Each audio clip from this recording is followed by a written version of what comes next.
Yes breaking news చూస్తున్నాం. Formula ఈ car race కేసులో ఐఏఎస్ అధికారి అరవింద్ కుమార్ ఏసీబీ ముందు విచారణకు హాజరయ్యారు. కేసులో A2గా ఉన్న అరవింద్ ఇప్పటికే 2 సార్లు హాజరు కాగా తాజాగా 3వ ఏసీబీ అధికారులు ఆయన్ని విచారిస్తున్నారు. ఇక బీఆర్ఎస్ వర్కింగ్ ప్రెసిడెంట్ కేటీఆర్ ఇచ్చిన స్టేట్మెంట్ ఆధారంగా ఐఏఎస్ అధికారిపై ప్రశ్నల వర్షం కురిపిస్తున్నారు. ఫార్ములా ఈ కార్ రేస్ కేసులో నిధులు బదలాయింపులో అరవింద్ కుమార్ కీలక పాత్ర పోషించారని ఏసీబీ గుర్తించింది.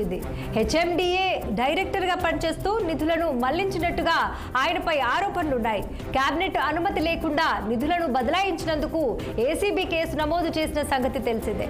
అయితే ఈ కేసులో A1 గా ఉన్న కేటీఆర్ ను 2 సార్లు, A3 నిందితుడు బిఎల్ఎన్ రెడ్డిని 2 సార్లు ఏసీబీ అధికారులు విచారించారు. ఇక ఇదే అంశంపై మరింత సమాచారం మా ప్రతినిధి అశోక్ రెడ్డి ఫోన్ లైన్ లో అందించేందుకు సిద్ధంగా ఉన్నారు. చెప్పండి అశోక్, ఫార్ములా ఈ కార్ రేసులో ఐఏఎస్ అధికారి అరవింద్ కుమార్ ను ఏసీబీ అధికారులు విచారిస్తున్నారు. ఎలాంటి ప్రశ్నలు ఆయనపై సంధించే అవకాశం ఉందంటారు? ఫార్ములా ఈ కార్ రేస్ కేసులో ఏసీబీ ఎదుట అరవింద్ కుమార్ ఐఏఎస్ హాజరయ్యారు. సో 3వసారి ఏసీబీ ఎదుట హాజరయ్యారు అరవింద్ కుమార్. ఫార్ములా ఈ కార్ రేస్ కేసులో నిధులు బదలాయింపులో కీలక పాత్ర వహించినట్టు అరవింద్ కుమార్ పైన ఆరోపణలు ఉన్నాయి. ఇప్పటికే ఈ కేసులో ఏసీబీ ముందు కేటీఆర్ మంత్రి హాజరయ్యారు. సో ఇప్పుడు అరవింద్ కుమార్ కూడా 3వసారి హాజరయ్యారు. సో దాదాపు హైదరాబాద్ నిర్వహించిన ఈ ఫార్ములా కార్ రేస్ కేసులో దాదాపు 150 కోట్లు, అంటే క్యాబినెట్ అప్రూవల్ లేకుండా నేరుగా బదిలీ 150 కోట్లు బదిలీ అయినట్టు.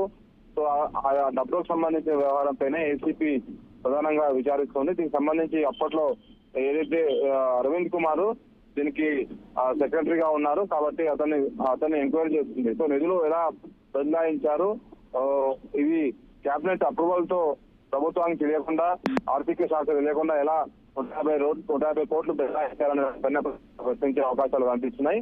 సో ఇప్పుడు ఈ కేసులో ఇప్పటికీ కేటీఆర్ ను కూడా పలుసార్లు ఏసీబీ అధికారులు ప్రశ్నించారు.